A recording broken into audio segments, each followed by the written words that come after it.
नमस्कार दोस्तों। आज फिर हाजिर हूं एक नई स्टोरी के साथ। मैं आपका दोस्त सौरभ मिश्र। आज की स्टोरी शुरू करने से पहले आप सभी से एक छोटी सी रिक्वेस्ट है। अगर आप हमारे चैनल पर पहली बार आए हैं तो हमारे चैनल को सब्सक्राइब कर वीडियो को लाइक कर लीजिए। आज की सच्ची घटना मध्य प्रदेश के भोपाल की है। भोपाल के पास स्थित औद्योगिक इलाका मंडीदीप फैक्ट्रियों से भरा पड़ा है। यहाँ आसपास के जिलों से ही नहीं बल्कि पूरे मध्य प्रदेश और देश के दूसरे हिस्सों से भी लोग रोजगार की तलाश में आते हैं और नौकरी मिल जाने के बाद अधिकतर लोग यहीं बस जाते हैं। यहाँ पर देश की कई बड़ी कंपनियों की फैक्ट्रियां लगी हुई हैं, जिनमें दवा बनाने वाली मशहूर कंपनी ल्यूपिन भी शामिल है। इस कंपनी में हजारों मजदूर काम करते हैं। उन्हीं हजारों मजदूरों में एक 37 साल का कुंवर सिंह तोमर भी था, जो फैक्ट्री में नौकरी करते हुए यह अच्छी तरह समझता था कि अगर बच्चों और साथ रह रहे भाई राहुल का भविष्य संवारना है तो उन्हें अच्छी पढ़ाई देना जरूरी है।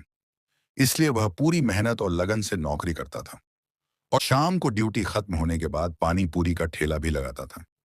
इससे उसे रोज करीब 3,400 रुपए की अतिरिक्त आमदनी हो जाती थी। कई साल पहले जब कुंवर सिंह हरदा जिले के नियम गांव से मंडीदीप आया था तो बाकी लोगों की तरह वह भी खाली हाथ था। लेकिन धीरे धीरे उसने घर गृहस्थी के लिए जरूरी सामान जुटा लिया था। कुछ पैसे बचाने और आमदनी बढ़ाने के लिए उसने शाम को पानी पूरी बेचने का काम शुरू कर दिया था। इस काम को करते हुए उसे ना तो शर्म महसूस होती थी और ना ही कोई झिझक। मिलनसार स्वभाव की वजह से उसका यह काम अच्छा चल पड़ा था। मंडीदीप में लगभग हर कोई उसे पहचानने लगा था। फैक्ट्री की ड्यूटी के बाद वह देर रात तक पानी पूरी बेचता रहता था और इतना थक जाता था कि घर पहुंचते ही खाना खाकर बिस्तर पर गिर पड़ता और गहरी नींद में खर्राटे भरने लगता था। यह बात कई बार सुनीता को बहुत बुरी लगती थी, लेकिन वह कुछ कह नहीं पाती थी, क्योंकि वह जानती थी कि कुंवर सिंह बच्चों और घर की तरक्की के लिए ही दिन रात मेहनत कर रहा है। पति की इसी मजबूरी की वजह से सुनीता कई रातें बिस्तर पर करवटें बदलते हुए आहें भरकर गुजार देती थी। ऐसे में वह 12 साल पहले हुई शादी के शुरुआती दिनों को याद करके सोने की कोशिश करती, लेकिन वासना की आग बुझने के बजाय और ज्यादा भड़क उठती। किसी तरह अगर नींद आ भी जाती तो सुबह होते ही जल्दी उठकर घर के कामकाज और बच्चों की तमारदारी में जुट जाना पड़ता। मन ही मन घुटती हुई सुनीता को धीरे धीरे समझ आने लगा था कि अब कुछ बदलने वाला नहीं है। कुंवर सिंह उसके जज्बात कभी नहीं समझ पाएंगे और उसे रोज इसी तरह मछली की तरह तड़पते रहना होगा। उसके मन में बार बार यही सवाल उठता कि वह अपने पति को कैसे समझाए कि 3 बच्चों की मां बन जाने के बाद भी औरत की शारीरिक सुख की चाह कम नहीं होती, बल्कि कई बार और ज्यादा हो जाती है। लेकिन यह बात हर बार उसके होठों तक आकर रह जाती, ज्यादा बच्चे ना हों। इसीलिए पति के कहने पर उसने नसबंदी भी करा ली थी। इस पूरी अंदरूनी कशमकश के बीच एक अच्छी बात यह थी कि अभी तक उसके मन में किसी पराये मर्द का ख्याल नहीं आया था। शायद आता भी नहीं, अगर नर्मदा प्रसाद का इस तरह उसके घर आना जाना ना बढ़ा होता। यह बात 2015 की शुरुआत की बात थी, जब एक दिन कुंवर सिंह ने सुनीता से बताया कि होशंगाबाद से उसका भांजा नर्मदा प्रसाद काम की तलाश में उनके घर आने वाला है। नर्मदा को सुनीता ने कभी देखा नहीं था, लेकिन वह अपने पति की मुंह भोली बहन को अच्छी तरह जानती थी, जो कभी कभार उसके यहाँ राखी बांधने आती थी और अगर किसी वजह से ना आ पाती तो डाक से राखी भिजवा देती थी। नर्मदा की मां और कुंवर सिंह ने एक ही गुरु से दीक्षा ली थी। इसी नाते वे भाई बहन बन गए थे और इस रिश्ते को वे पूरे सम्मान के साथ निभाते भी थे। जब नर्मदा प्रसाद मंडीदीप आया तो कुंवर सिंह ने उसकी हर तरह से मदद की। पहले सिफारिश लगाकर उसे एक ग्लास फैक्ट्री में नौकरी दिलवाई और फिर मंडीदीप के वार्ड नंबर 2 में अपने ही घर के सामने किराए पर कमरा दिलाकर उसके रहने का इंतजाम कर दिया। कुंवर सिंह उसे बिल्कुल सगे भांजे की तरह मानता था और सच कहें तो यह बात आज के समय में मिसाल जैसी थी, क्योंकि अब लोग कई बार सगे रिश्तों को भी इस तरह नहीं निभा पाते। उधर लंबे समय से काम की तलाश में भटक रहे बेटे को नौकरी मिल गई तो होशंगाबाद में रह रही उसकी मां को भी तसल्ली हो गई कि अब बेटे की जिंदगी पटरी पर आ जाएगी। रायसेन में सिक्योरिटी गार्ड की नौकरी करने वाले नर्मदा प्रसाद के पिता लक्ष्मी नारायण ने भी बेटे के सेटल होने पर राहत की सांस ली और मन ही मन सोचने लगे कि एक आध साल नौकरी करने के बाद किसी अच्छी लड़की से उसकी शादी करके अपनी जिम्मेदारी पूरी कर देंगे। होशंगाबाद से गुजरने वाली नर्मदा नदी के नाम पर ही उन्होंने बेटे का नाम नर्मदा प्रसाद रखा था, यह सोचकर कि वह ईश्वर का प्रसाद है। लेकिन उन्हें शायद अंदाजा नहीं था कि मंडी द्वीप जाकर उसकी जिंदगी की धारा उलटी दिशा में बहने लगेगी। नर्मदा जब मंडी द्वीप में रहने लगा तो मामा के घर उसका आना जाना स्वाभाविक हो गया। शुरुआत में सुनीता ने इस पर ज्यादा ध्यान नहीं दिया क्योंकि पहले से ही उसके कई रिश्तेदार और जान पहचान वाले मंडी द्वीप में रहते थे। ऐसे में पति द्वारा इस मुंह बोले भांजे को लाकर उसका सिर दर्द और बढ़ा दिया गया था। लेकिन नर्मदा के लगातार आने जाने से सुनीता खुद को फिर से जवान महसूस करने लगी। इसकी वजह थी नर्मदा की वे नजरें जो उसके हसीन जिस्म को भेदती हुई महसूस होती थीं। हट्टा कट्टा और खूबसूरत नर्मदा जब अपनी इस मुंह बोली मामी को देखता तो चाहकर भी अपने भीतर उठ रहे वासना के तूफान को चेहरे पर आने से रोक नहीं पाता। भांजे के दिल की बात समझते ही सुनीता का मन खुशी से उछल पड़ा था कि नर्मदा चुपके चुपके उसके जिस्म को निहारता रहता है। अक्सर उसकी नजरें उसके उभारों पर टिक जाती थीं। यह जान लेने के बाद सुनीता ने बातों और हरकतों से उसे और बढ़ावा देना शुरू कर दिया। अब वह सीने को पल्लू से ढकने के बजाय कई बार उसे ढीला छोड़ देती और वैसे ही रहने देती ताकि नर्मदा चोरी से देखकर अपने मन को तसल्ली दे सके। इसके बाद दोनों के बीच खूब बातें होने लगी, हंसी मजाक भी चलने लगा। धीरे धीरे उन मजाकों में द्वार्थी शब्द भी शामिल हो गए। सुनीता के भीतर दबी शारीरिक चाहत करवटें लेने लगी। सामने बैठा मर्द क्या सोच रहा है यह एक औरत बेहतर समझ लेती है। अब यह उसी पर निर्भर करता है कि वह उसे पहली हद पर रोक दे या आगे बढ़ने दे। सुनीता ने तो अपनी ओर से हर तरह की छूट दे दी थी, लेकिन नर्मदा के मन में हिचक और डर ऐसा था कि आंखों के सामने सब कुछ होने के बाद भी वह आगे बढ़ने की हिम्मत नहीं जुटा पा रहा था। मगर सिर्फ देखने से किसी का मन कहाँ भरता है। यही हाल सुनीता का भी था और नर्मदा का भी। मतलब यह कि आग दोनों ओर बराबर लगी थी। बस चिंगारी भड़कने का इंतजार था कि पहल कौन करे। नर्मदा इशारों में अपने दिल की बात कहता तो सुनीता खुश भी होती और चिढ़ भी जाती कि कैसा नासमझ लड़का है, इतनी छूट देने के बाद भी बस इशारे करके रह जाता है। आखिर एक दिन सुनीता का सब्र टूट गया और उसने पूछ ही लिया, यूं छिप छिप कर देखते रहोगे या यह भी बताओगे कि चाहते क्या हो? नर्मदा इतना भोला भी नहीं था कि इतना सुनकर भी चुप रहता। सुनीता की इस पहल पर उसने वही किया जो उस उम्र का कोई भी युवक करता। उस वक्त घर में उन दोनों के सिवा कोई नहीं था, इसीलिए उसने सुनीता को बाहों में उठा लिया और बिस्तर तक ले गया। फिर वह उस अब कहने समझाने को कुछ बचा ही नहीं था। वासना का एक तेज बहाव आया और एक नौसिखिया अवाम, एक अनुभवी अपने अपने ढंग से उसमें डूबने उतर आने लगे। सुनीता को बहुत समय बाद मर्द का साथ मिला था, इसलिए वह बेहद खुश हो उठी। उधर नर्मदा भी अपने कमरे में जाकर थका सा बिस्तर पर गिर पड़ा और कुछ देर पहले मिले सुख को याद करके रोमांच से भर उठा। उसने जिस सुख के बारे में सिर्फ सुना और पढ़ा था वह हकीकत में उससे कहीं ज्यादा गहरा था। जब नर्मदा प्रसाद ने 36 साल की मुंह बोली मामी सुनीता के साथ पहली बार शारीरिक संबंध बनाए तो वह खुद को बहुत बड़ा मर्द समझने लगा। बेरोजगार होने की वजह से नर्मदा न पहले कभी किसी से प्यार कर सका था और ना ही किसी के साथ शारीरिक संबंध बना पाया था। इस तरह की बातें और दृश्य उसने सिर्फ दोस्तों के मोबाइल में ही देखे थे। तब उसे लगता था कि अगर यह सब सच में किया जाए तो बहुत ज्यादा मजा आएगा। सुनीता के साथ उसी की पहल पर जब वह पहली बार जिंदगी के इस सुख से रूबरू हुआ तो खुशी के इस समंदर में डूबता उतराता हुआ यह नहीं समझ पाया कि इसमें उसकी कोई खास काबिलियत नहीं थी, बल्कि सुनीता मामी की समझाइश और सिखाने का ज्यादा योगदान था। सुनीता को देखकर कोई अंदाजा नहीं लगा सकता था कि वह एक दो नहीं बल्कि 3 बच्चों की मां है।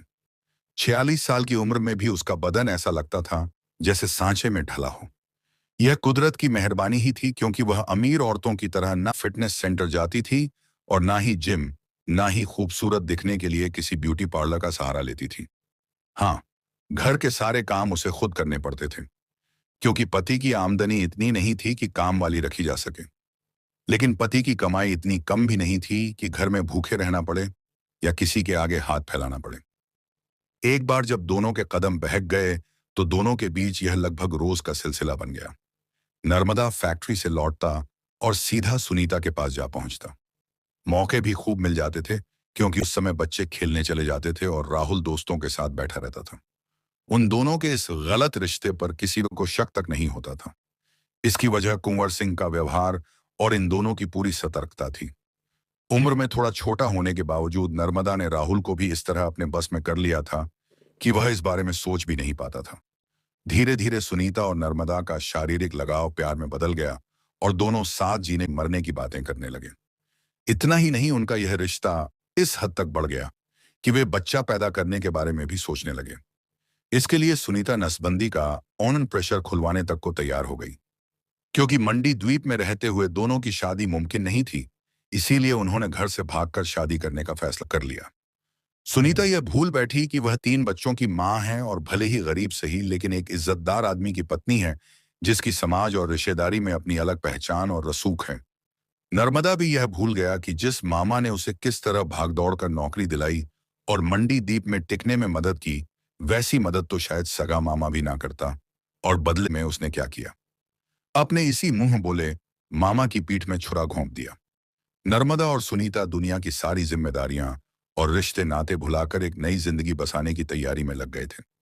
मई के पहले हफ्ते की झुलसाती गर्मी में नर्मदा कुंवर सिंह तोमर के भाई राहुल और सुनीता की बड़ी बहन के बेटे संतोष को शराब की पार्टी देने होशंगाबाद ले गया। मंडी द्वीप और होशंगाबाद के बीच ओबेदुल्लागंज में रुककर तीनों ने जमकर शराब पी। नर्मदा पहले से ही शराब का आदी था, लेकिन उस दिन ज्यादा पी लेने से उसका दिमाग काबू में नहीं रहा। राहुल और संतोष को भी काफी समय बाद मन भरकर पीने का मौका मिला था, वह भी बिना पैसे दिए। इसीलिए वे दोनों भी नशे में डूबते चले गए। शराब का नशा क्यों नुकसानदेह माना जाता है, यह बात जल्दी ही सामने आ गई। नशे के जोश में शेखी बघाड़ते हुए नर्मदा ने राहुल और संतोष को अपना समझकर सुनीता के साथ अपने संबंधों की बात बता दी।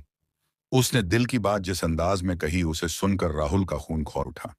लेकिन उस वक्त वह चुप रहना ही ठीक समझा, क्योंकि नशे की हालत में वह कुछ कर पाने की स्थिति में नहीं था। ऊपर से यह भी साफ नहीं था कि नर्मदा कितना सच बोल रहा है और कितना झूठ। जब नर्मदा ने यह कहा कि वे दोनों जल्द ही भागकर शादी करने वाले हैं, तो राहुल को लगा कि दाल में कुछ ही नहीं बल्कि पूरी दाल ही काली है। राहुल अपनी भाभी को मां की तरह मानता और सम्मान देता था, इसलिए ऐसी बातें सुनकर उसका नशा उतर गया और वह बदले की आग में जलने लगा था। पार्टी खत्म होने के बाद तीनों मंडीदीप लौट आए और सो गए।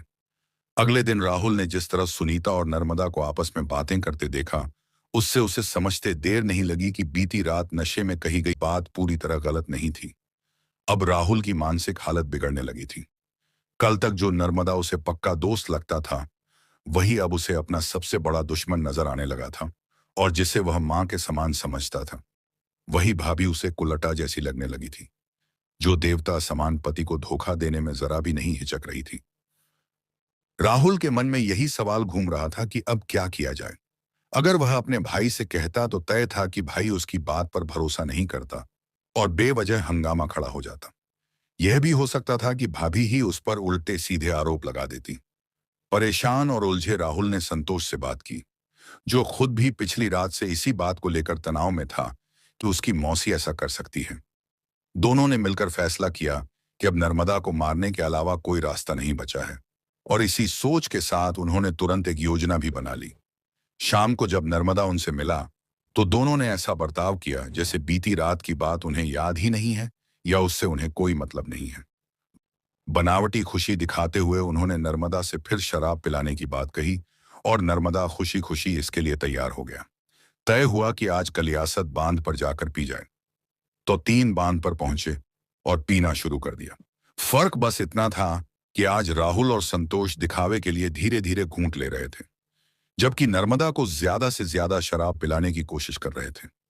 नशा चढ़ते ही नर्मदा ने फिर अपने और सुनीता के रिश्तों की बातें शुरू कर दी। यह बातें राहुल और संतोष के कानों में पिघले शीशे की तरह उतर रही थी।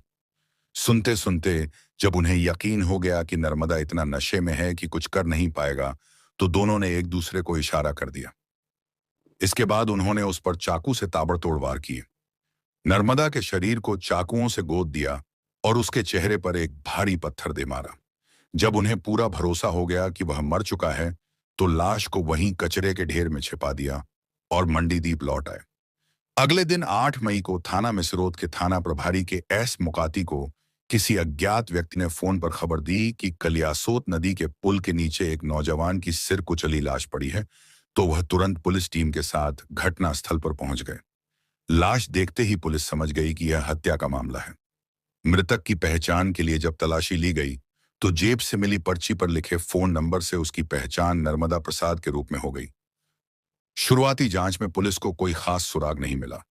राहुल और संतोष से भी पूछताछ की गई, लेकिन उन्होंने इतने सधे हुए जवाब दिए कि पुलिस को उन पर शक नहीं हुआ। उन्होंने कहा कि नर्मदा की किसी से कोई दुश्मनी नहीं थी, तो उसे कोई क्यों मारेगा। नर्मदा की मौत शायद रहस्य ही बनी रहती।